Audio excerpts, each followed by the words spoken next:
Welcome to Broadway Drumming 101. My guest today has something in common with these people: Phil Collins, Karen Carpenter, Don Henley, Levon Helm, Sheila E., Roger Taylor, Ringo Starr, Peter Criss, and Dave Grohl. What is that he has in common with all of them? He's a singing multi-instrumentalist, an all-around great drummer, great guy, Dennis Arcano. That was a great intro. I'll take it, man. Thank you. Good to be here. I've been loving it. He's just as good as all these people I just rattled off here. And you will hear about him in the same context as these people. Thank you for being a part of this show, and I have many questions to ask. I love your setup there, man. Looks great. Thank you. My little home studio where I make the magic happen. People were asking for drum tracks for virtual things. Did a couple of Broadway Cares things. Did a Jimmy Awards tracking here. Yeah, so it kept me working. Now, I met you back in 2001, correct? Or was it before that? That's correct. Nope. 2001, 20 years ago, man. Now, and we look exactly the same. I just have a little fewer hair follicles in my head, but how did we actually meet? How did you connect with me, or how did I connect with you? Let's see. I believe I read on playbill.com that there was this musical Tick Tick Boom come into town, and I was a huge Rent head already. And it just so happened that Stephen Oremus was musical directing and Matt Beck was playing guitar on the show. So I hit both of them up and said, hey, let this Clayton guy know that you've got this drummer who would be great for subbing on his show, because I just want to get into that scene. And they both followed up with, which was cool. They both introduced me to you, and the rest is history. How did you meet Steve and Matt? I actually met them both at the same place. I met them both at the Candlewood Playhouse in New Fairfield, Connecticut, back in the mid-90s. That was my first professional gig. I was in college. I was only 19 at the time. I started playing for this Equity Theater up here in New Fairfield, Connecticut. And Matt's mother, Dolores, was a French horn player, also was the contractor for the theater. She had hired me. It was the summer between my freshman and sophomore year of college. My dad had found me this really great job being a telemarketer, or like phone in, doing this. It was horrible. And literally after the first day of this job, I come home to a phone call from Dolores Beck saying, we need a drummer for a production of Carousel at the Candlewood Playhouse in New Fairfield. And you were recommended by your college drum professor, David Smith at WestCon. Would you like to do it? And I was like, sure. And on that gig, Stephen Oremus was maybe, I guess he's probably 5 years older than me. So he's early 20s. He was sitting back on key 3, just playing simple string patches. And then I ended up playing 4 seasons at that theater, the last 4 seasons before they closed. So we did 4 shows a summer. And then Dolores obviously hired her son to come in whenever we needed a guitar player. Matt played on Crazy for You, and I'm not remembering what other ones Matt did, but I also asked Matt to play on my senior recital when I graduated from WestCon. So he came in. I have a great YouTube video of that out there, of Matt Beck and I back in 1997. It's hilarious. But yeah, so I met both of them at that theater. I also met Simon Matthews, a sound designer. He was our sound engineer there, who I believe he was on Alter Boyz, your sound designer for that. But he's also like one of the most workingest, is that a word, workingest? Sound engineers in the city. And he also was, so those 3 guys, I always credit Simon, Matt, and Stephen with my career, my future career in theater from those gigs we did together at the Candlewood Playhouse. Wow. Where's Candlewood again? It's in the greater Danbury area. The town itself, where the theater was, New Fairfield, Connecticut, which is about 10 minutes outside of Danbury, right on the Candlewood Lake up there. And it was a great Equity Theater. There's a lot of history there. A lot of well-known actors and actresses performed roles there. And it was great because it would house them on these lake houses. It was like a summer vacation and getting paid to do quality professional theater. Oh, you know who also worked there? Dave Clemens, who is now a big-time Broadway casting director. He was the Che in our production of Evita that I played there when I was 20 years old. Yeah, a lot of people who just went on to be the people who are in the Broadway scene now. We all got to start somewhere. And it was just the fact that we are basically 90 minutes outside of the city doesn't hurt either. So we have that close access back and forth. I've been a Connecticut native my entire life.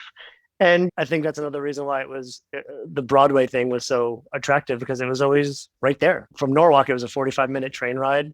From here, like I say, it's about a 90-minute drive into the city. And yeah, so being in Connecticut definitely made it easier to pursue that career. Listening to people like Sean McDaniel and talking about coming from Texas and all these other states, I'm like, my God, that must have been, or was it Matt talking about coming out from California?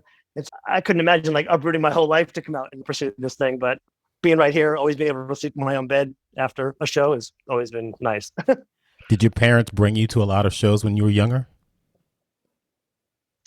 I don't come from a family of musicians like a lot of people have mentioned, but music was always a huge part of my life. My dad was a huge doo-wop fan. He would sing doo-wop throughout the house all the time. My mother loved all the R&B bands. As a matter of fact, when she heard there was a musical about the Temptations, and she knows that I'm in this scene, she's like, "Do you know anybody on the 8 2 Pound? I got to see that one." I think I know the drummer on that one, but so she has like one of her favorite bands. So yeah, we always had music, but we never really went to Broadway shows per se. But we definitely went to concerts, performances. There was this always music. My grandmother, my mother's mother, was a huge opera fan. When I got older, I would take her into the Met and see shows and performances down there. Yeah, and we didn't go to too much, but there was always music in our lives in some way, shape, or form, which is why I think I pursued this career. Well, what got you into playing drums? So I'm a sort of a late bloomer on the drumming playing. I was in 8th grade. I had a friend who I had known since 1st grade, who lived right around the corner from me, who had been taking drum lessons his whole life. And every once in a while, we'd go down to his basement and he'd show me, all right, do this with your right hand and do this with your left hand and try to do that. And I took to it pretty quickly, which was, I was like, maybe this is something I have a talent for, an ability to do. God bless my parents. In the Christmas 1989, out of nowhere, I just said, I want a drum set for Christmas. And instead of going like the let's get you a practice pad route or let's get you a little toy drum set, they went got all you a out double on bass me. kit. Yeah, they got me this Pearl Export drum set that's right here behind me. The red one? The red one, but it wasn't red when they bought it. It was the old school black wrapped with chrome hardware. Yep. And a couple of years back, I was just like, you know what? I want a new. I peeled the wrap, I hand painted them myself, got the power coating on the rims, and now it's like I have a whole new drum set with 30 something years experiences with me. But yeah, they went like full out and bought me the drums, and I'd sit there in the basement for hours, driving them nuts with Bon Jovi, Aerosmith, all the hard rock hair bands of the late 80s, just trying to figure out what they were doing. And that's how I got into drumming, just by, and so my friend asked the band director at the middle school at the time, we only have one drummer himself playing in the jazz band. Can we have Dennis like maybe join in? And the very last end of that 8th grade school year, I played on my graduation concert. And this is an interesting fact. My principal at the time, his name was Leroy Vaughn. He was the father of Mo Vaughn, the Red Sox first baseman, I think he was back. And he guest conducted the first song I ever played, which was Stand By Me, my first live performance, conducted by Mo Vaughn's father, our principal. Yeah, that's how I got started, you know. Did you see yourself becoming a big rock star, or did you say, you know what, when I get older, I want to play in musicals? At that time, when I first started, Yeah, 1990. I didn't think that me personally, I didn't think that being a musician was a career. Like I thought it was just something really fun that you do. It didn't take me until when I got into high school and we're starting to talk about, okay, what are people going to do for college? Where are we going? Where it was like, I've played in every musical group in the high school, either as a drummer or sang in the choir or playing timpani in the orchestra. I had done everything where I said, let's go that route. So I really had no idea that I'd be, and knock on wood, it's been 25 years of being a professional musician. I've never had to do any other type of work in my life. Like I've made a career for myself in one way, shape, or form as either a musician, a music educator. Once I started thinking about becoming a professional musician, it definitely was theater was what I wanted to do. Of course, everyone wants to be a rock star, but I'm one of those guys who was like, for some reason, I'm drawn to this. I had experiences with it young in high school. I played in the shows in high school because friends of mine were in the cast and were like, hey, come play. We did Into the Woods and we did Anything Goes in my junior and senior year. So yeah, I just started getting interested in doing the theater thing, and it just snowballed from high school into college into the time when we met, which was about 5 years after I graduated college. Or yeah, I graduated 98. So 4 years after graduating and then starting that career. Yeah, it's been great. So you went to college. It's a surprise. Where'd you go to college and what did you study? So I did my undergrad at Western Connecticut State University in Danbury, Connecticut. I was a music education slash percussion major. At the time of filling out my college applications, it was very minimal. It was like music ed, music performance. And always being the self-doubting person, I'm like, I don't think I'll ever be good enough to be a performer. So I'll go for music education. That 18-year-old mentality couldn't have been further from the truth because I've been a public school educator for 24 years now. That's been way harder than having a performance career. But I did major in music education percussion at Western Connecticut State, and I studied with Dave Smith, who was the principal percussionist for the New Haven Symphony for a very long time. He just retired about 2 or 3 years ago. He was a student of Fred Hinger. So he was the person that took me from wanting just being a drummer to being a percussionist, a musician, and seeing things outside of just behind the drums. He was that kind of player where when I first saw him play marimba, and I was like, dang, he was just four mallets going. He can't be good at timpani or drum set. And then I saw him play timpani and drum set, and he killed that too. So I was like, okay, I have a lot to learn from this guy. So I owe a lot of my success as a percussionist and musician to Dave Smith. Yeah, so that was my major. My master's I went to SUNY Purchase about 10 years later. I waited a while, 10 years after I started my master's studies. And that I did in studio composition because in that 10-year span, as you mentioned before, I started getting into being more of a multi-instrumentalist, playing guitar, keys. I actually conducted a show that you played for me, Zombie Prom. I piano conducted a high school production that I got you to come up and play drums on, which was cool. I went back and did a master's in studio engineering and composition, and that's where I do a lot of this work here in the home studio now. SUNY Purchase. Oh, sorry. SUNY Purchase. I have a friend's son who's going to SUNY Purchase now and studying drums there. Seems like a nice campus. The master's program is in the same location as the undergrad. Okay. Yep.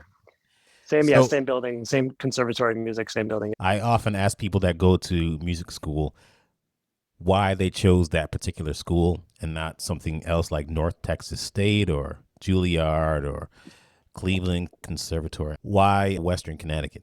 I know it's close. It's probably cheaper. Yeah, I think for me, it was the fact that, again, going back to Dave Smith, he was really good at recruiting into his program. And he would appear at the high school jazz band competitions or, like the high school marching band competitions, but that was a big part of my high school career was marching band. Like I was all in on marching band. That was before theater. It was like, but again, never thought there was a way to, but he would recruit. And so he came up to me a couple of times and invited me up to see things at WestCon.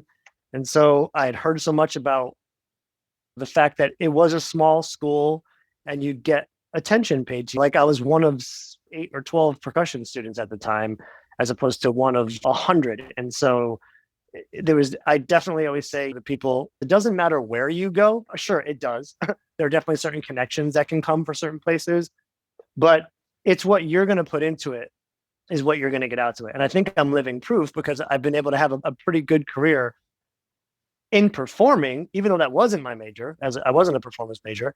Dave Smith was cool enough to let me do even though I was taking education classes, he still gave me what performance majors did as like a hourly study a week, kind of the private lesson things. So that's why I was feeling a double major. But yeah, I guess WestCon was like, it was close. It was from Norwalk to Danbury was about 45-minute commute. I did live on campus just to get that experience. And I'm glad I did. That's where I met my wife. We met in our freshman year of college at WestCon. She was a flute major there. But yeah, I don't even, to be honest with you, I can't even remember what other schools. I didn't apply to too many. Because again, back then I didn't really know where my career was going to go or what I really wanted to. It's hard to know what you want to do when you're 18 years old. You graduated from undergrad and you decided to stay in the area. Did you ever think about moving to New York City? I want to play in musicals. No, back then. That's true. The city was always that nice place to visit thing for me. I loved I can remember even during college, all of us would jump on the train. We'd go and see Les Mis, Miss Saigon, Phantom of the Opera. Like every week back then when tickets cost like $50, we would sometimes go a few times a month. And I loved it. I loved the lights. I loved the energy, even the smell. There's that city smell. But when I think about could I live here, there's something about it just for me as a pro. I was always like, I like being out in the burbs, having that little peace and quiet, getting away from all the action. Like when I retire someday, like I'm a Sedona, Arizona person someday, like just off the grid, beautiful, quiet. So yeah, it's always been nice to have that close access, but to not have to. And I think that's why I've probably, as far as the Broadway scene goes, I've been a sub. I've subbed on several shows. It'd be very difficult also with my teaching career to ever get a chair. But also, I'm not going to be the guy that you're going to call at 7:30 when you're stuck on the train because it's going to take me 90 minutes to get there. So that's a trade-off. I had to trade that off. But yeah, I never really had a desire to get in and live in the city. I was speaking to Jesse Ray Leach the other day, and for anyone listening, don't let it be something that will discourage you. You don't necessarily have to live in New York City in order to get a subbing job or even a Broadway chair, because a lot of people that do have Broadway chairs do not live in New York City. They live in New Jersey, or they live somewhere in Westchester or Rockland County or Connecticut, like the drummer for The Lion King. He lives in Connecticut. Conductor for Jagged Little Pill lives in Connecticut, right next door to me. He's Yeah, a buddy of so mine. it's not something that you necessarily have to do anymore. Yes, you have to be in the scene and you have to know people and they have to see your face. And being a sub on a show, you get to meet people and they get to know you and you get to network that way.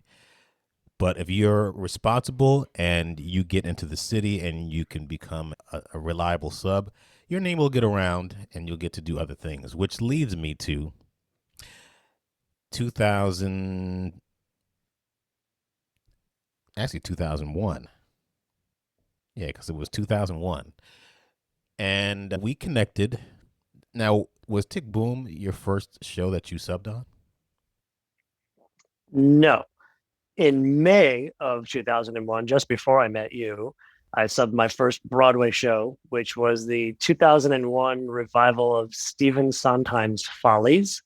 There's been several revivals since then, but this was the 2001 revival starring Treat Williams and Blythe Danner. That was Billy Miller's drum chair. Going back to my Candlewood days, Simon Matthews was the A1 audio engineer on that production and had given my name to Billy. God bless him. He was trying to get some fresh people who had never done anything like that before in. I connected to this when I listened to Bill Lanham. I got to come back to Bill Lanham too at some point. But when I was listening to Bill's podcast with you, I had the same experience where did all that work, got in there, played my first subbed on Broadway for Billy Miller on Follies, and 3 weeks later the show closed. So I only got in there one time. I used to joke with Billy that it's because of me that the show closed. See, once you had me, they were like, nope, we can't do this anymore. We got to close this show. But yeah, so I had that experience where back then I was 25 years old. I was just so excited that I finally got to do this thing that I had always wanted to do.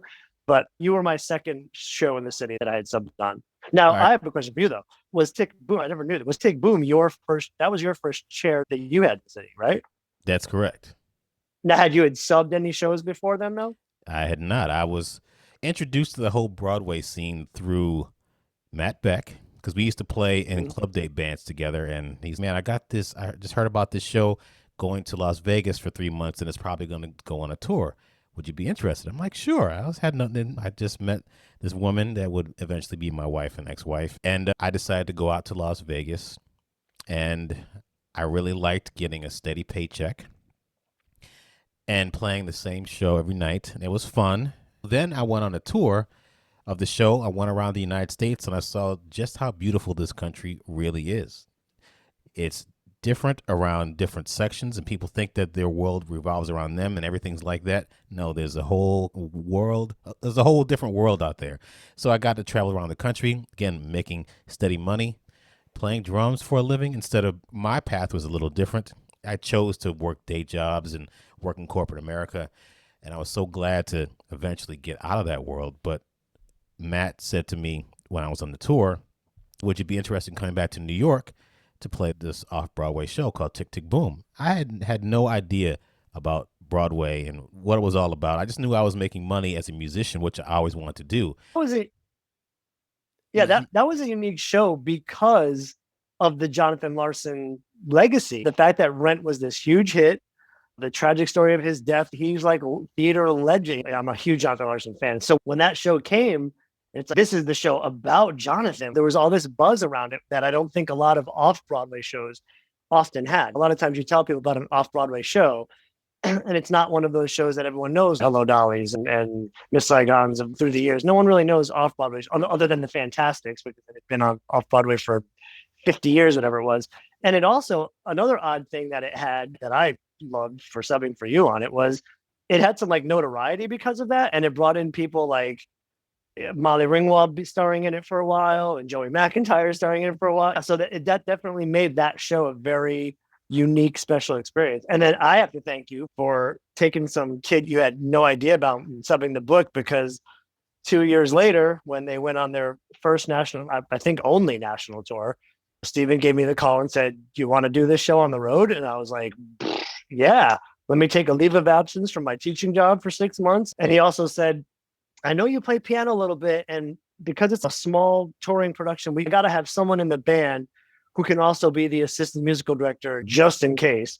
And so I ended up getting that position on the job too. So basically I played piano for understudy rehearsals once a week, and I never had to play the show, obviously. And then the best part of that was when the stage managers were calling to get some of my information about 2-3 weeks before the tour started. It was going to be tough for we had just bought our first house, my wife and I, our first condo.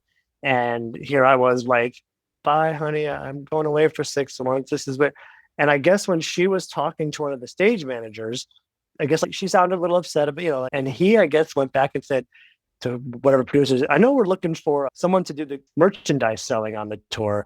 You should maybe give the drummer's wife a call because she sounds like she's going to be really lonely without." And she came on the tour with me. She ended up being like she was out in the lobby every show selling the CDs and the T-shirts. And it was literally like, when I think I've done a lot of really cool things, I've been very grateful, a very fortunate career. But when I look back to that 6 months on the road, seeing, like you just said, seeing this is the most I've ever seen of our country in one time, traveling to Dallas, Fort Lauderdale, Michigan, Pittsburgh, all these places we were going to, and having my wife with me and getting paid while doing it and getting a little extra because I was the musical assistant musical director.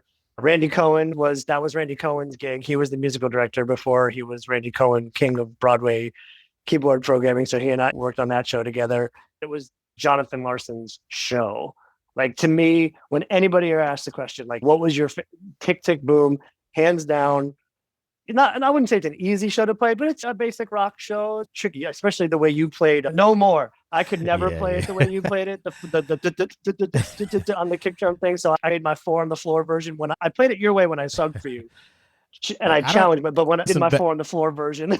I listen back to that now. I'm like, I can't believe I did that. Why did I do that? Because back then I was into playing rock and playing fast. And when you're young, you can do all that stuff. Now I'd be like, yeah, boom. I can't play that fast anymore.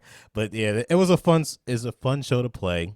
Like you said, it was the Jonathan Larson connection. The music was great. The story was great. The acting was great. Unfortunately, a lot of people probably don't know this. We recorded the cast album, and I remember going to a cast album listening party, and we were all excited. And I was like, again, at my first cast recording, I listened back to it. Sounds pretty good. And the record release date for Tick, Tick, Boom cast recording, September 11th, 2001. Yeah, not necessarily the best date to do that. And that never happened. And everything went downhill after that. And we closed a couple months later. It was a pretty sad and terrible experience, as it was for everyone involved in that situation. But going back to your first time subbing, you contacted Billy Miller from the Miller Machine. Great. What did you do to prepare for that particular show? Wow, 20 years ago. You want me to go back?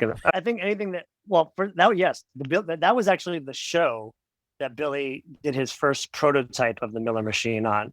So I always, when people are talking about Miller Machines, I'm always like, I played on the first one, which was super cool.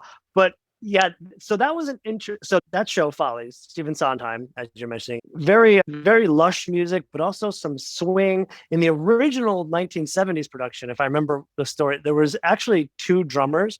There was a stage drummer because there's supposed to be like these. It's all about this a theater having it's like a Follies having a reunion sort of thing and coming back to their old theater or whatever.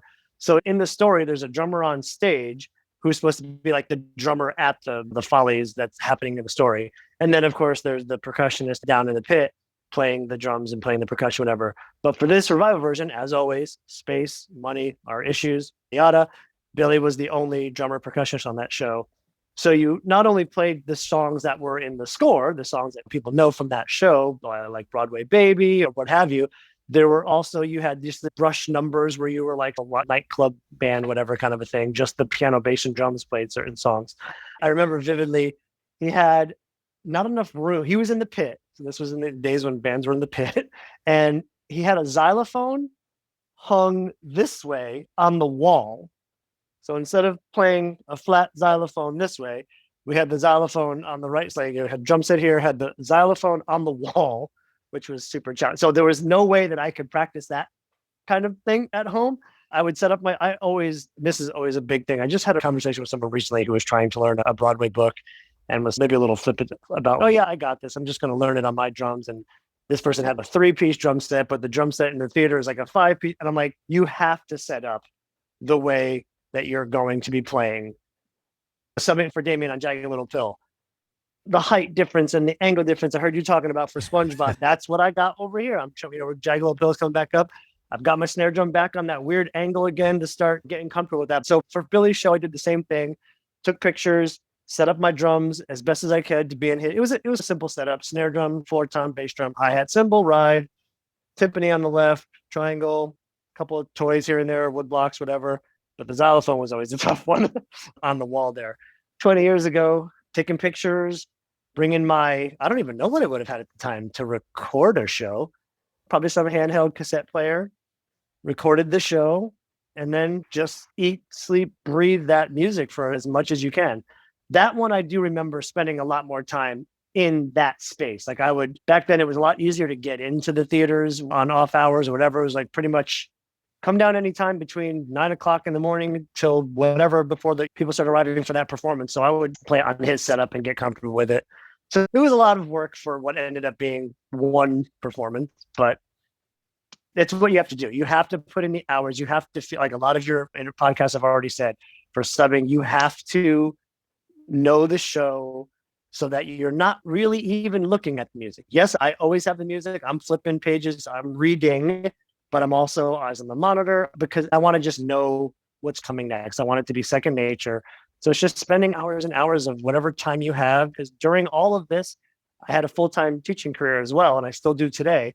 So it would be a lot of work from 9 to 4 at my teaching job. Anytime I had a break, put on the headphones, just on a pad, learn some patterns from the show, then come home that night in the basement, in the garage, in the studio, wherever, and then shut it out on the actual setup. But yeah, it has to be a second nature thing to you. You can't be going, what's on the next page? Oh yeah, now it has to be where you know what's coming. Because that's what will, more than people's playing abilities, when I've heard the horror stories that, knock on wood, I've never had as a sub, but it's, most drummers they're not going to get to that stage unless they're a good player. But the ones who don't get called back are often for that reason. They just did not prepare enough, or they just thought, yeah, this isn't a pretty simple tune, straight rock beat, whatever. No, you need to put in hours on each page of that score. Because your job is to come in and make sure that the person who's not there, it's not noticed that they're not there. Right. I don't want the cast of Tick, Tick, Boom knowing that Clayton wasn't there that night. I want them to look back when they go like that to give the bows and go, who's that guy? That's the goal. That's one of the things that I had an issue with when I was the drummer for Tick, Tick, Boom. I didn't know really about subbing and what it meant. I would just help people out. I didn't really know you at all. I gave you a shot and you knocked it out of the park and people loved you. That's why you were asked back over and over again. But there were times when I would bring people in and they weren't familiar with what was necessary when it came to becoming a sub for a show. They would try different things and they would approach it in the way that didn't allow them to be asked back because they didn't realize that they had to be a clone of me.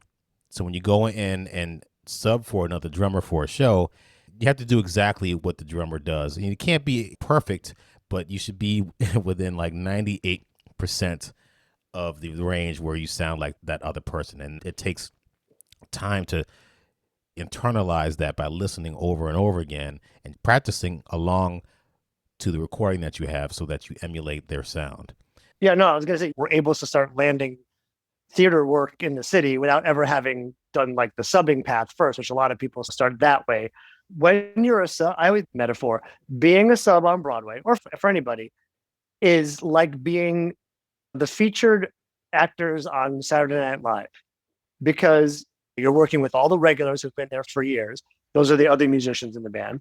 And when you're a Saturday Night Live actor, you have to be really good at impersonating characters. A lot of times when people audition to get on Saturday Night Live, they have to do an original character that they've made up. So when Dana Carvey did Church Lady, that was one of his characters. But he also had to be able to do George Bush. He had to impersonate characters. And that's what I always look at for the drummers that I've subbed, for example. I mentioned you, Billy Miller, Damien now.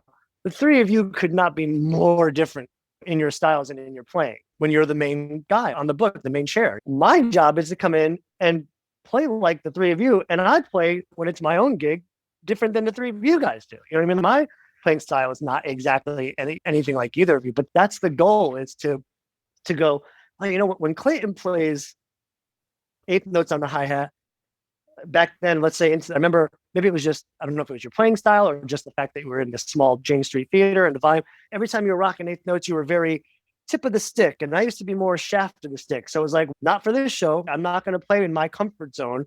I've got to go tip of the stick, because whether that's how Clayton always plays or that's how he's playing this particular show, it is my job to do my best Clayton Craddock impersonation so that the show still flows. And it's for two reasons. It's for the other people in the production. It's for the other musicians. It's for the actors. It's for everyone to feel like they're still whatever. But it's also for the audience, who this may be their only time ever seeing that show. And it's my responsibility as the sub. Again, it's just one small piece of moving gears of a production, being the drummer. But I want to make sure that I'm not breaking the show. I want to make sure that the audience and the people that I'm working with are experiencing the same thing that they're experiencing when you're playing the show every night. For any of you out there that are thinking about wanting to be a sub, be confident, but don't be like, it's not your chair. You have to play the way the drummer that you're subbing for plays. And if you can't do that, maybe I wouldn't have taken this advice in my 20s, but I'd take this advice in my 40s. If you can't do that, don't take that gig. Find another one. If, for example, Andres happened to call me for Hamilton, I would thank you so much. No way. Because I cannot play like you.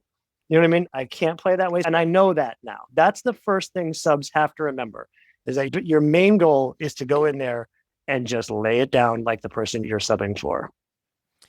You went from Tick, Tick, Boom off Broadway to doing the tour. You came back.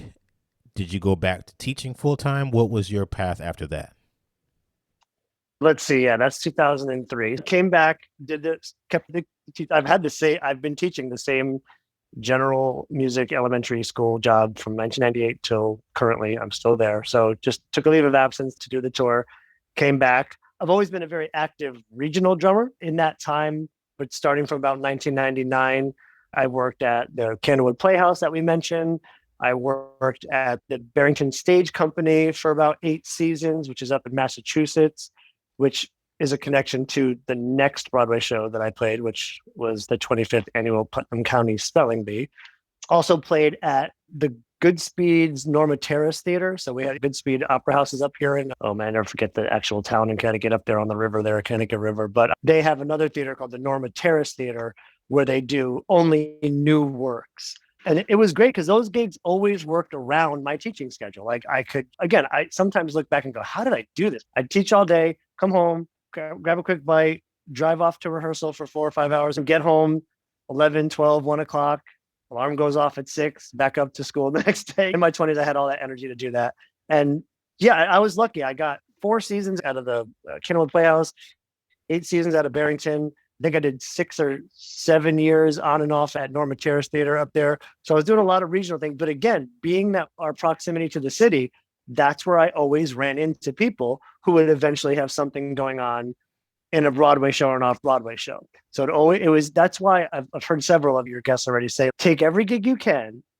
And even if you think it's like, why am I doing this? Where's my career going? You just never know where someone you're working with is going to end up and how they may, man, I really need a drummer maybe I'll call Dennis again, or maybe I'll call Clayton because we did this thing. It seems like it's this impossible career path to take, but it really is a small community of people. There always are openings for other things.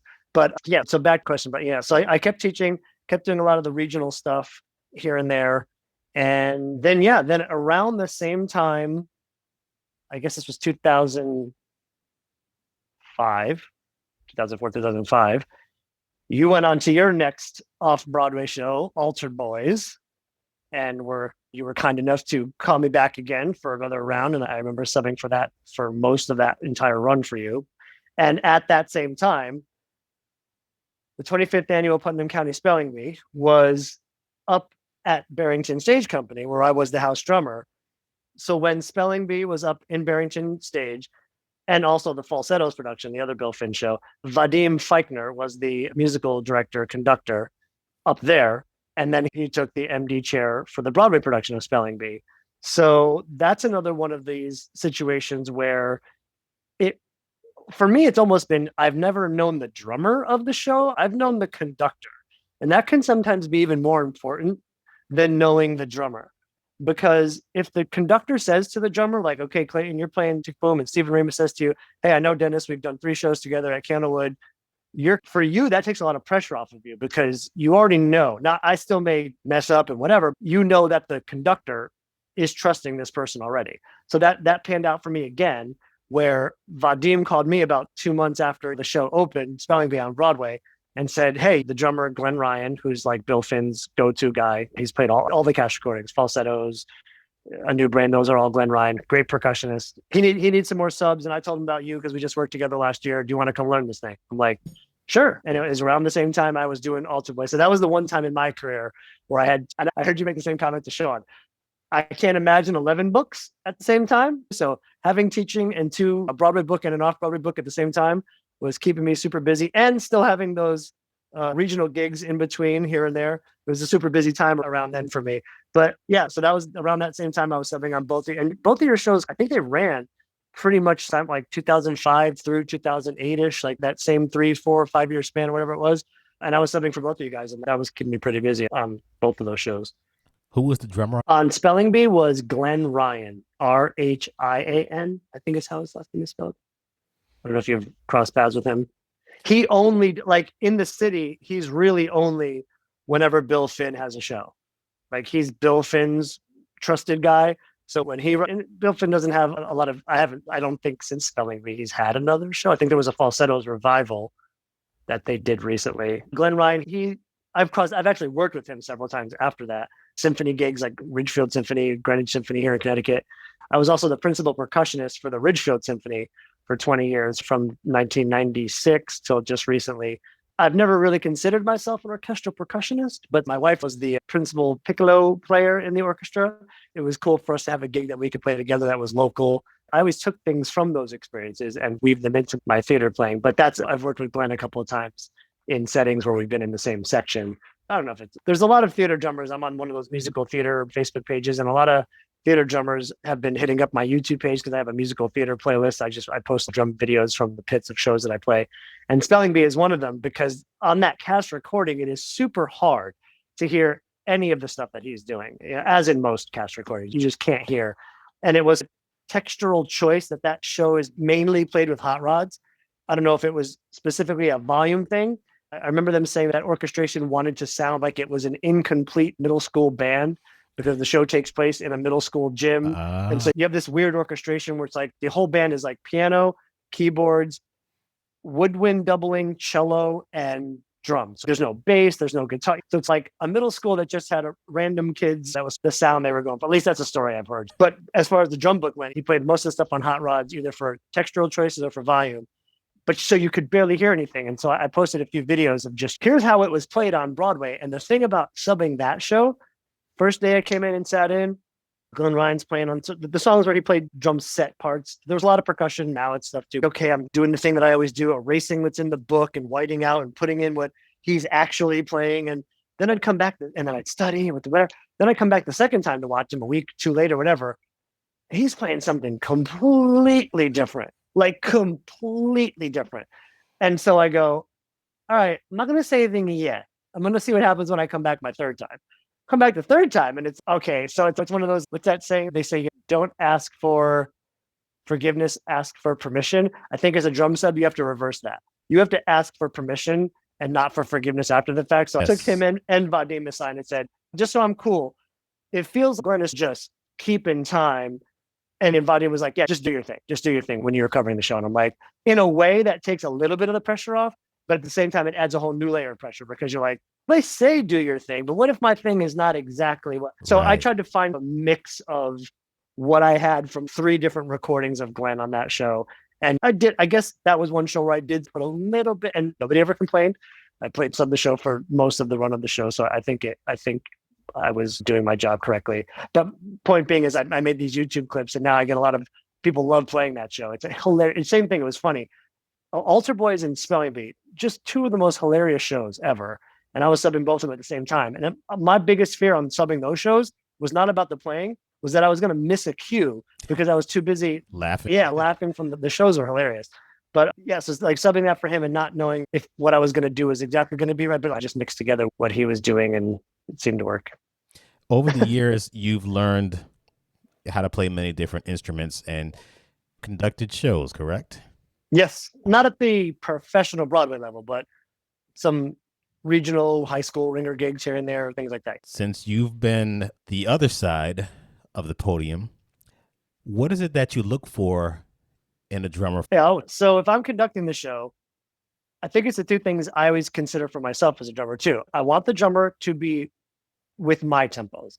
Now, especially for me, for example, the work that I've done as a conductor or pianist, I've also done some books like High School Musical or whatever, where I've played piano, guitar, and conducted. What I'm looking for is go take my tempos, not what you heard on the recording. So this is different than when you guys are originating shows and then someone has to come in and sub. That's a different thing. I'm talking about, I've done shows where the shows have existed for years. We're doing it at a high school. We're doing it at a college, a community theater, whatever. But we're all going to be playing those gigs at some point in our career. And yeah, as a conductor, as a drummer myself, I want to know that I'm not going to be fighting you for what, because I'm the one that's been here for 4 weeks rehearsing the cast. I'm the one that's been here for 4 weeks, making sure the director is happy, that the dancers have the tempo that they want. I'm sitting there with my metronome and writing in the BPM. And yeah, that might not be what you heard on the original Broadway cast recording and what you've been used to or what you want to make it. So I need you to be with me tempo wise.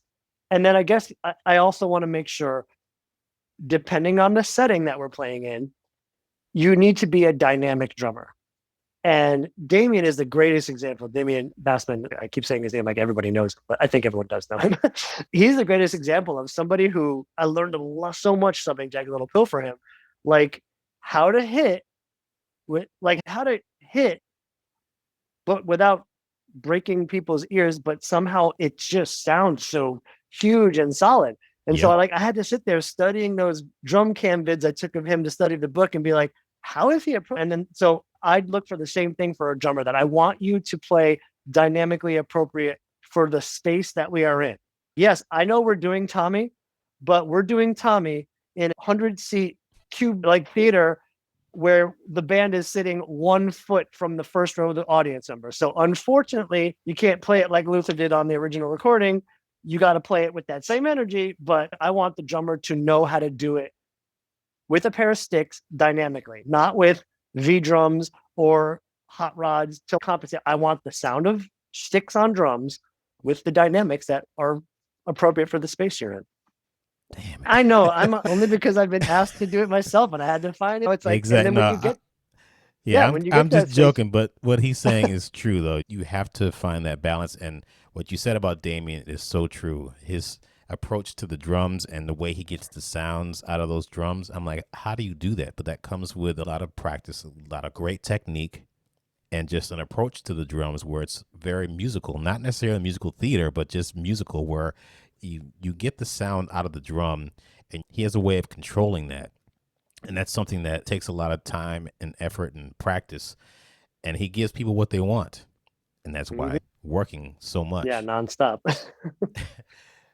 But yeah, what you just said, it makes a lot of sense to me, and people should listen to exactly what you said. Now, I know that after 2009, you did more stuff on Broadway, or tell me your path. That's not quite true. Okay. So now for someone, this is going to maybe be shocking to some people, like, how could you have gotten to that level and not tried to pursue it more? And for me, maybe it's just because I had so much going on. There were a few experiences that stressed me out for my own personal, like where I was just like, listen, I know you guys are asking for what you need and you have every right to. This is your show, whether it's the director, the jump, whatever. It got a little stressful for me. And so I gave myself a self-imposed hiatus from the Broadway scene.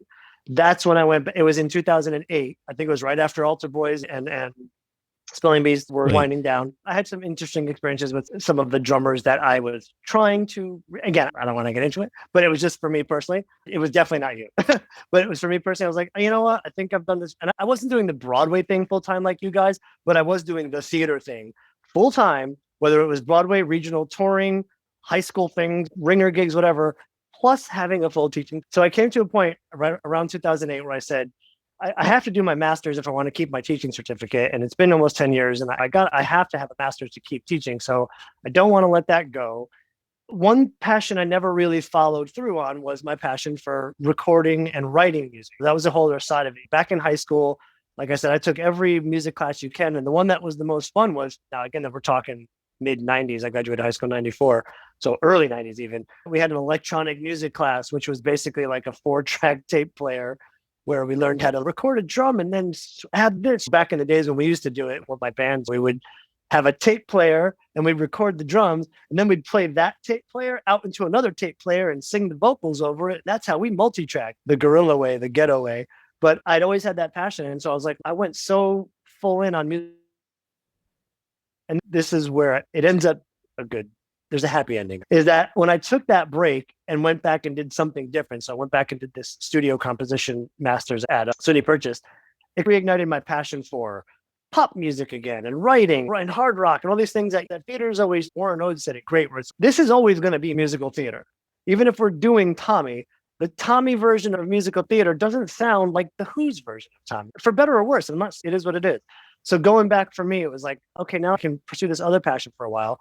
And I got into work as an artist, making a few independent records and recordings for people, playing some more myself, just like I did, honing my guitar, bass, keyboard skills, doing some more singing, writing my own music. I started writing my own musical called American Requiem that I did a little workshop thing just locally for. So nothing that I was ever looking to be a true career path change, but it was just a good break from that. And then I would say somewhere between, I finished that program in 2010 and we're in 2021. So sometime between 2010, 2018, it was like a little 8-year, I went, okay, let me see if I can start finding my way back to the theater thing. And maybe I'll let too much time go by and people aren't going to, there's 100 other guys that are coming up, whatever. And lo and behold, I live about 20 minutes from Ridgefield, Connecticut. And the Ridgefield Playhouse is a venue that's been there for years and years. They have so many great acts that come through there. I've played there many times. I played with Mario Cantone there. I did his Laugh Horror show with him when it came touring. I played with Bernie Williams there, the Yankees, who's also guitarist. I did a couple of gigs with him there. But I went and saw a performance. I don't know why I keep coming back to Tommy, but I saw a performance of Tommy that was being done by this group of theater performers who lived in Ridgefield and were going to start their own equity theater. And they were doing some like one-off, one-night things at first. And it was an actor-director named Daniel Levine, an actress-producer named Katie Diamond, and a music director named Brian Perry. And the three of them all live in Ridgefield. And Ridgefield is oddly this like hub of like Stephen Schwartz, composer, lives there. Alan Menken is somewhere in the area, not at Ridgefield exactly. Debbie Gravitt, Tony Award-winning actress in Ridgefield. And I've worked with all of them over the years in some way, shape, or form. It's very strange. So it seemed like they wanted to bring live theater to this area. And I watched Joe, who's the drummer on Avenue Q, Horshevsky. Horshevsky. There you go. He was playing drums for Brian on that production of Tommy. Brian was conducting it. And I just went, whoa, these people are doing like the kind of theater I want to be doing locally without having to go into the city and worry about my. So I looked up Brian, and again, going back to who you never know who knows who, at the time, he was also the conductor of Wicked on Broadway, and he had been conducting it for about 5 years. And so ding, ding, ding, in my head, I go, but he knows Stephen Oremus, and Stephen and I go back 20 years. So got on the, hey, Stephen, let Brian Perry know, guy, Dennis, in his area that would love to work for his theater. Stephen came through for me and texted Brian. Brian and I got together, had a lunch, hit it off right from the minute. And he was basically like, listen, I don't really know any musicians in this area, so you can be my house drummer, you can be my contractor and hire the bands, and you can be my keyboard, synth, drum programmer, since you mentioned those are all things that you do. And I was like, cool. So this was 2017 when I first met them.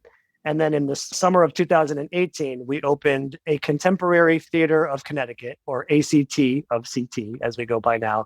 And I've been their resident house drummer, programmer, contractor since then. And that was my gateway back into doing the professional theater thing again. And then that's what led back to finally now being back subbing on a Broadway show, because Brian Perry is the conductor on Jagged Little Pill. And when that was in its out of town tryout out in Boston, he kept saying to me, hey, listen, we love you at ACT. You're a great drummer. Do you know Damien? I'm like, yeah, we're friends on Facebook. We've crossed paths. I actually met Damien years ago. His sister, Nilly, I think her name is Nilly. Sorry, Damien, if I'm saying her name. She was in a production of Stephen Sondheim's Follies, oddly enough, that I played at Barrington Stage. And Damien had been in the audience. He was coming to see his sister. And he reached out to me like, hey, man, I'm a drummer in the city. I heard you play. Stay in touch. I was like, oh, my God, yeah, of course. And I did a rehearsal for Martha Plimpton for him one time. He was stuck and needed something. So we never really crossed paths doing the theater thing. But Brian said, tell Damien that I said, I'd like you to try to sub on the show. And again, not knowing the drummer personally, but having paid my dues for Brian, the conductor, led me back to being able to hopefully start this like second round of my Broadway subbing career. So I'm looking forward to things reopening again next month and get back to doing that. I'm actually going to be playing a few rehearsals for Damien in the reopening because he's got some schedule conflicts. So that'll be checking off a bucket list for me. I've never actually played a Broadway rehearsal like all you guys do starting off at the studio. So I'm looking forward to doing that. But yeah, so I needed a little bit of a break from I've always been really good with handling pressure. I don't think that's a problem for me, but the pressure's there. We all know it's there. And I was very fortunate that I didn't have to depend on this career being my full-time salary. So I just was able to say, let me step back from it a little bit. And now it reinvigorated me to want to get back to doing it again. So it's been nice to have that return. When you started to sub for Damien at Jagged Little Pill, did you sub? I can't remember how long it was open before everything shut down. Did you get a lot of shows in? Yeah, so I had just finished up a production of Little Shop of Horrors here at ACT. I think it was October of 2019. And the Jagged Little Pill was going into previews in November of 2019. So I went in as soon as I could. It was interesting to be a part of a show before it officially opened. All the other shows I've subbed, it was after they opened. But it was cool because I was getting PDFs as they were getting reorchestrated. It was like, here, start learning, make sure you have these. So I had the whole book printed out in my hand before I even went and saw the show. November of 2019 went in. There's something for people to know. You never know what your auditing situation is going to be. Like subbing for Billy on Spelling or Follies, I was able to sit in the pit right behind him, watch the show, whatever. Subbing for you on Tick, Tick, Boom and Altar Boys, both being on stage band on very small stages. I remember having to sit in the house with my book and like a flashlight, and the audience person sitting next to me must have been like, what is this person doing? Watch the show. And trying to learn the show that way. Spelling Bee, I was on stage band, but under a loft, so I was able to sit with them. But for Jagged Little Pill, the band is on these two like rolling platforms the whole show, and there's no room up there. And there's no room to be anywhere where you can visibly see what's going on. So you have to audit the show down in the band's dressing room, down in the basement. They have an Aviom there for you, and they have a conductor cam and a screen stage cam. So I can see Brian conducting and I can see what's happening on stage, but I can't see Damien at all. So I had to set my little GoPro camera on his ride cymbal, and I recorded a drum cam video of him so that I at least could have a reference of how he's doing everything. So November through December, I think they opened December 3rd of 2019. And I got a call over the like Christmas break from school. My mom happened to be in town from Wisconsin, and he's like, "Hey, can you play January 2nd for me?" And I was learning it, but I wasn't ready. So this was like maybe I had about a week, and you're not going to say no. So I'm like, yeah, of course. And my poor mother, who was here visiting me for the holidays, had to listen to Jagged Little Pill being bashed around in this studio because I was just like, now I got to go into performance mode. But yeah, I ended up getting in there I had four performances I played before the shutdown happened. So I was just starting to get comfortable with it. I had just been designated. So for those of you that don't know, if I'm trying to help our listeners out there, so when you're a sub on Broadway, there's a process. And my mom actually asked me, who decides whether you can stay? Is it the drummer? I'm like, actually, it's the conductor. So your drummer preps, you do your work. It is the craziest. I remember you saying that one of your drummers said it's like a 2.5 hour heart attack. I think subbing Broadway shows is like jumping on a moving train, because you have something that's a well-oiled machine, and now you're that one. And you're a pretty integral part. Drummers are drummers. Yes, like jumping on that moving train, then you have to drive it. No pressure. With passengers on board expecting to get to where they want to go. And unlike the understudies or anybody else who at least gets a piano rehearsal or a run through whatever, it's like you're the audience, their paying customers are there, and hope you did your homework. It was a weird experience. It was literally like 2 minutes before curtain. Brian's not even there at the cadet. He just shows up. He's like, "Hey, Dennis," and we go. And I'm like, cool. And luckily for me, it went good. It went well. I had done my homework. Designation. Yes. So after that first date, if everything goes well, the conductor approves you. Approving means you did your homework. Maybe you had a flub or two. The nerves got you at your first show. As long as it wasn't a train wreck, you've been approved. You get a second chance. You can come back. After you've done now, but as you're subbing, the rest of the band cannot be subbing out yet. You've got to be working with at least most of the contracted musicians. There's no other subs in the pit with you when you're playing your first shows. And then once you've gone through for Jagged Little Pill, it was that third or fourth performance where I became a designated sub, which now means that I'm designated. I can sub whenever. So if there's 10 other subs in the band, it could be their first times. They could also be designated subs, but I've at least gone through that process of making everyone feel comfortable. Like, he knows the show. He's solid. He's good to go. You've been approved. You've been designated. So luckily for me, I've already gone through that phase. I think that's the only reason why I'm able to help Damien out for some of the rehearsals, is that I know the show. I've been working it back up in here over the past couple of weeks, trying to get it back in shape. And yeah, so that's the process we go through to be able to have that job as a running gig. There are times where people never get designated, never get approved, but keep coming in. It's a weird situation, and there are people that come in on the first day, they're approved and designated. So it depends on your relationship with the conductor, how the conductor may feel about you or your relationship, and of course how you do and how everyone else in the pit feels about you. Do you have to do that in regional theater as far as designation and approving? And then how does that work? Because I've never done. Sure. Yeah. So for the regional theaters that I've worked for, it's been a mix of union and non-union gigs. The union gigs will be a little bit stricter, obviously. I've never experienced any kind of approval or designation with subbing, but definitely if someone brings in a sub, like for example, sometimes a person, let's say we're doing a 4-week run, we're doing 8 shows a week, 5 shows a week, whatever it is, a limited amount of performances. And the person that's hired really wants to do it, but has this one conflict on the third Saturday night. All right, cool. We got enough time for you to record the show, prep your sub, give them a copy of the book. It's that one date. We cross our fingers. We hope that person sits in, and if they can. Again, a lot of these jobs are not paying enough for people to sit in and whatever. It's just you would trust that they're professionals. But if that sub is going to be there more than once, we usually do say, okay, listen, we're letting the contracted player know, okay, if this sub is not good, make sure you've got a second or a third ready for you, because we don't want to have someone, especially for a limited run. Our audiences and our reviewers are only going to have so much time to see our show. We want to make sure that every performance is as best as it can be. Yeah, there's always those little unofficial things. That being a contractor myself now, it's been interesting working with ACT. Now I'm part of those pre-production conversations and the conference calls. And usually I was just a drummer for the shows. So it's been nice to be a part of the business side of it and learn a whole nother realm of it. And that's one of those conversations we have is if people are going to be subbing, whether it's the drum chair or the guitar chair, we just want to make sure that person is prepared. And if they're not, we reserve that right to say, hey, you got to find someone else, because at the end of the day, this may just be a little side gig for you, but we're trying to run a theater. We're trying to run a business. We want to keep it open. So we want to make sure we have the best people at all times.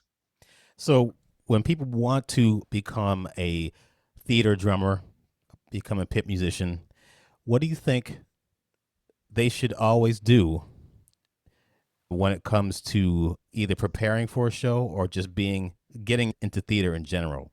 If people have been following this podcast, I think, and again, I've known a lot of the drummers you've talked to. I've either worked with them, met them, sat in with them. I hope people are finding out that there's one thing that everybody has in common, and that is being humble about what you do and not being arrogant about your abilities. You need to be confident. You're the drummer. You're going to notice if the drummer is not prepared. You have to be confident, but you can't walk in like your what doesn't stink. You have to remember that you're just one piece of a many pieces moving puzzle, that you have to be able to be confident without being arrogant. So I always tell people with theater stuff, if you want to be whatever it is, big showy drummer that's doing master classes on your specific way of play, then like a Dave Weckl or whatever else, this is not that scene. This scene is about coming in, doing your homework, whether you're a sub or whether you're I obviously can't speak from being a Broadway chair, but I can speak from being a regional chair. When it's my chair, I got to do my homework. I got to come in. I've got to communicate with the conductor. I've got to meet their needs first. And then if I create a good relationship, I can try some stuff. And I can say, again, I'll go back to Evita, which you mentioned.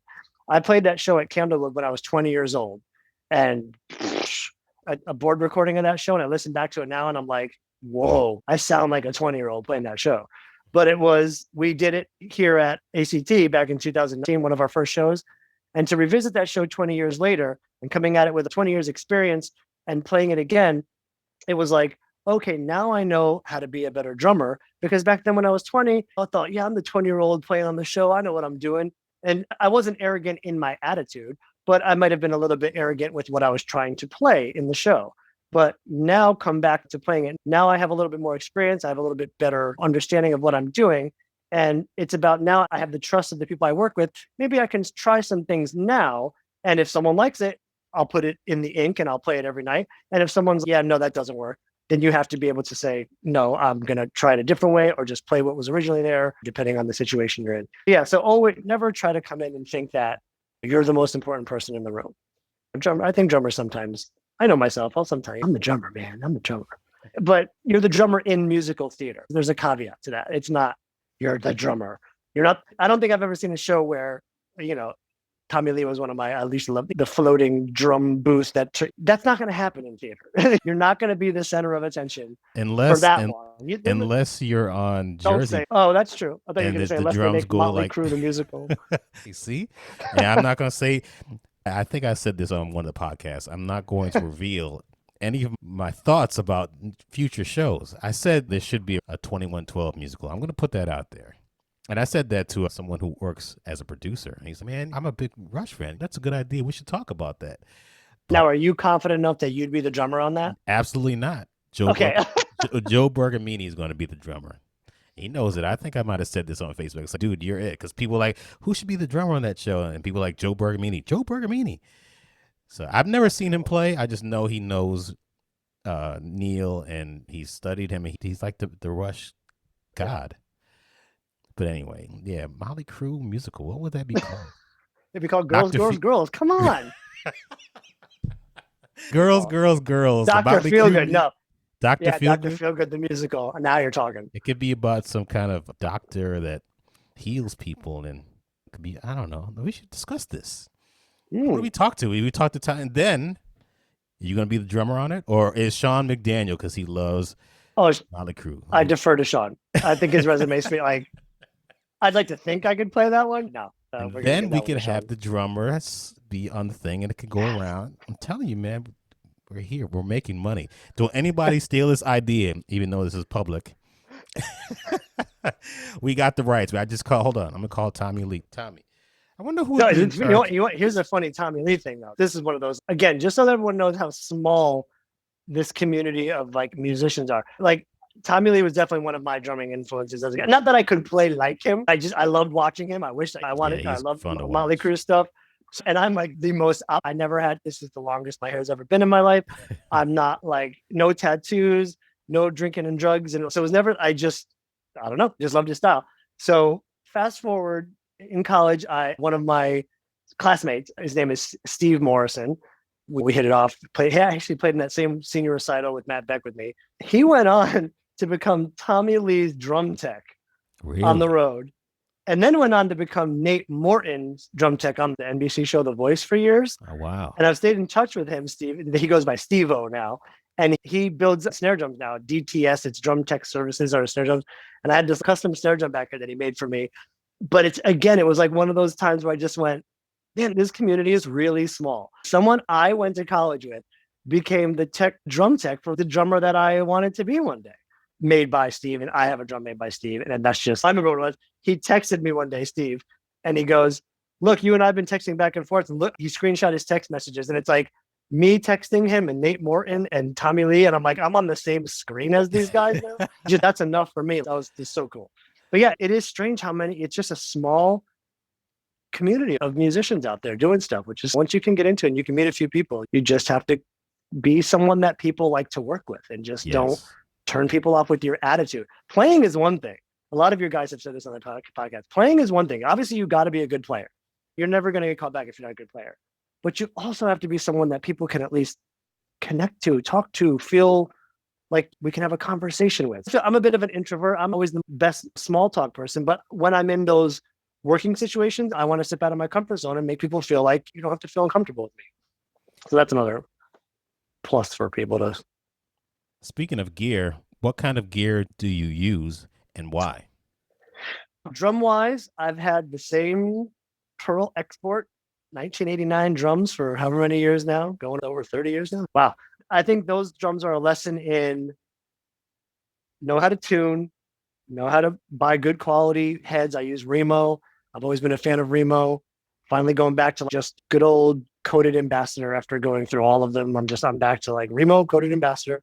I think I've got some Aquarians on them right now, but I've used these on recording sessions. I've used them on professional shows, and they sound awesome because I've learned they didn't always sound awesome. I had to learn how to be a better drum tuner and just to get things to have better overtones and just get good sound out of it. But always been a fan of my Pearl drums. The other one behind me here is my only other drum set I have is a custom AYOT drum set, which I bought in 1996, actually for that Avita gig on Kenwood. It was the first time I bought this drum set. I was like, I think I need to step up my AYOTs now that I'm starting to do professional work. So drum shop in Norwalk, Connecticut, where I live, Norwalk Music, was owned by a drummer. And he was on the AYOT kick long before a lot of other people were. And he had a ton of the sets sitting around there. And I just was like, I always like seeing, no one knows what this is. I'd like to try something that people aren't familiar with. I sat down on that drum set and I was like, yep, I'll take them. They were awesome. Pearl drums, AYOT drums, K cymbals have always been my go-to, just for no other reason than I think the drummer who I played with in middle school had Zildjians, and so when I started buying, I just bought Zildjians too. So they've never let me down. I've played Paisney, I've played Sabian. I've just always come back. I really enjoy them. Vic Firth sticks most of the time. I think there's a lot of good products. Just find the one that fits the sound that you're looking for. What's the most difficult show that you've done and why? In the city, like Broadway, or in general? In general. Both. Probably West Side Story, because it was not in my wheelhouse stylistically with all of the Latin stuff. I've played both books of that show. So the original show, like when you get the MTI one now, I think it's like a now printed score. But when the times that I've played it, it was back when it was still like the handwritten version of it. And it can be done with two percussionists if you know how to split it up correctly.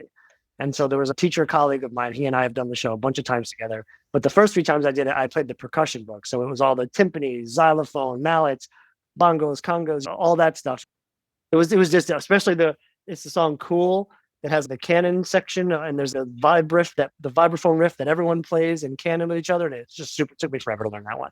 But it was like one of those pat myself on the back moments when I finally got it. Yeah. And then a few years later at Barrington Stage, the theater I played with up in Massachusetts, we did, and I played the drum book to it.